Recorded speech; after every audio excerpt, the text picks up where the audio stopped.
Hello guys, welcome to my channel Kushmandapur Nagar में आप सभी का स्वागत है। आज हम लोग पढ़ेंगे भारत के प्रमुख वायसराय एवं उनके कार्य। तो हम लोग उनका पहला वायसराय है कैनिंग, जिसका कार्यकाल है 1856 से 1862। ठीक है, तो हम लोग देखते हैं कैनिंग ने अपने शासनकाल में क्या क्या किया, क्या क्या नहीं किया, कौन कौन से नियम इन्होंने बनाए, कौन से नियम इन्होंने नहीं बनाए। ठीक है, तो हम लोग का पहला पॉइंट है कैनिंग का पहला पॉइंट है भारत का प्रथम वायसराय तथा अंतिम गवर्नर जनरल था।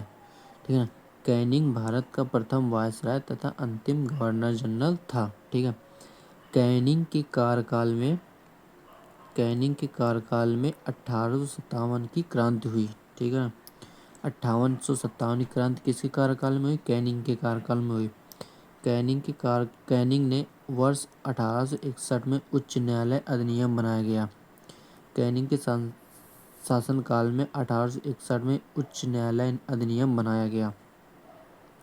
अगला पॉइंट है रानी विक्टोरिया की घोषणा 1858 के द्वारा व्यापक सिद्धांत डॉक्ट्राइन ऑफ लैप्स को समाप्त कर दिया गया। ठीक है, अगला पॉइंट है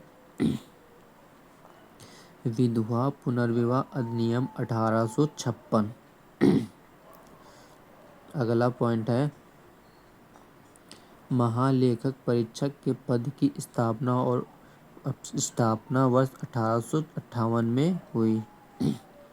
अगला है भारतीय दंड संहिता 1860। भारत सरकार द्वारा भारतीय दंड संहिता का नाम परिवर्तित करके वर्तमान में भारतीय न्याय संहिता BNS कर दिया गया है। अगला पॉइंट है बंगाल किराया ऋण अधिनियम 1859। भारतीय परिषद अधिनियम 1861। पोर्टफोलियो प्रणाली की शुरुआत कर्जन के समय में हुई। अगला पॉइंट है प्रयोगात्मक के आधार पर आयकर की शुरुआत। तो कैनिंग के शासनकाल का अंतिम पॉइंट है सैनिकों की निःशुल्क डाक व्यवस्था की सुविधा समाप्त की गई। ठीक है, कर्जन का कार्यकाल समाप्त हो गया। अब हम लोग का अगला वायसराय है हम लोगों का एल्गिन प्रथम। कौन है? एल्गिन प्रथम, जिसका कार्यकाल 1862 से 1863 था। 1862-1863। इसके शासनकाल में क्या क्या हुआ?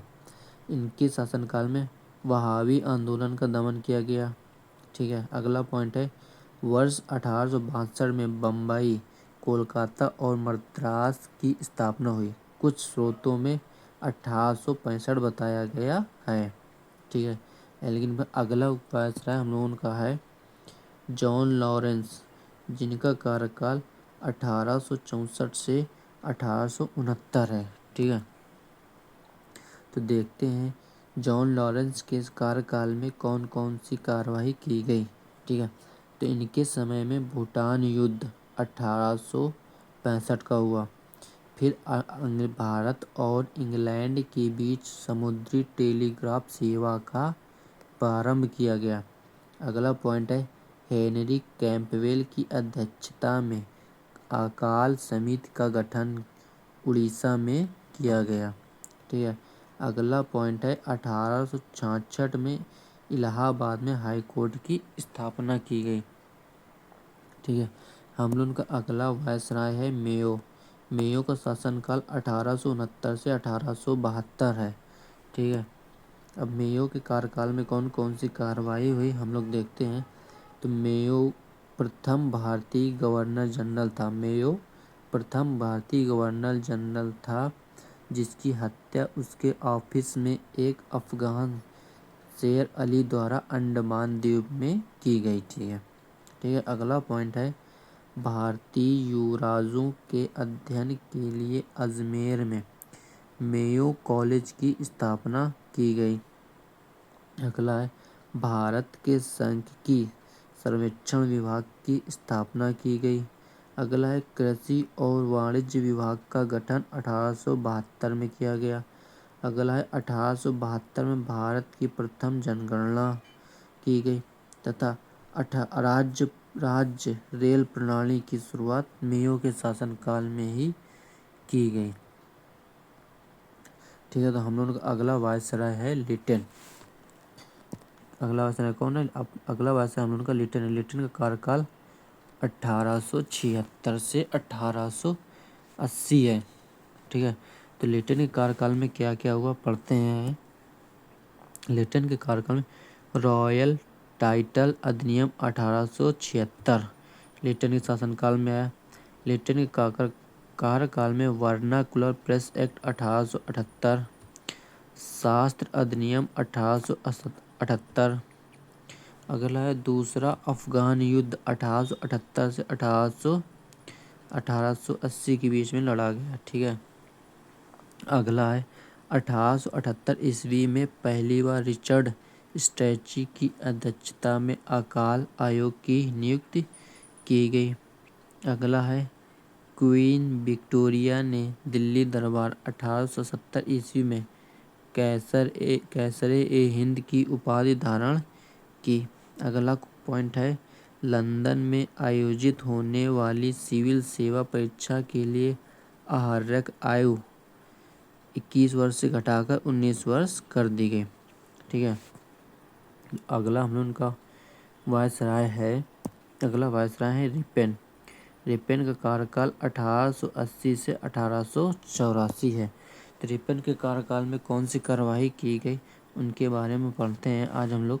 उनका अगला पॉइंट है पहली नियमित जनगणना 1881 में की गई। प्रथम कारखाना अधिनियम 1861 आया गया। फिर 1882 में स्थायी स्वशासन आई।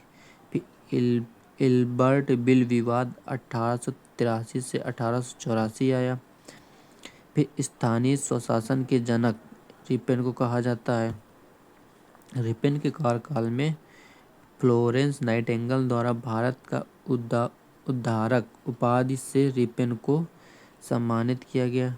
ठीक है, रिपेन के शासनकाल में सर विलियम हंटर की अध्यक्षता में 1882 ईस्वी में शिक्षा आयोग की नियुक्ति की गई। रिपन ने 1882 ईस्वी में वर्नाकुलर प्रेस एक्ट को समाप्त कर दिया। ठीक है, हम लोगों का अगला वायसराय डफरिन है। डफरिन का शासनकाल 1884 से 1888 है। तो अब आगे पढ़ते हैं कि डफरिन के शासनकाल में कौन कौन सी कार्यवाही की गई। इनके समय में तृतीय आंग्ल बर्मा युद्ध एवं बर्मा का अंतिम रूप से भारत में विलय कर लिया गया। ठीक है, अगला पॉइंट है भारतीय राष्ट्रीय कांग्रेस की स्थापना 28 दिसंबर 1885 में की गई। अगली कार्रवाई बंगाल काश्तकारी अधिनियम 1885 आया।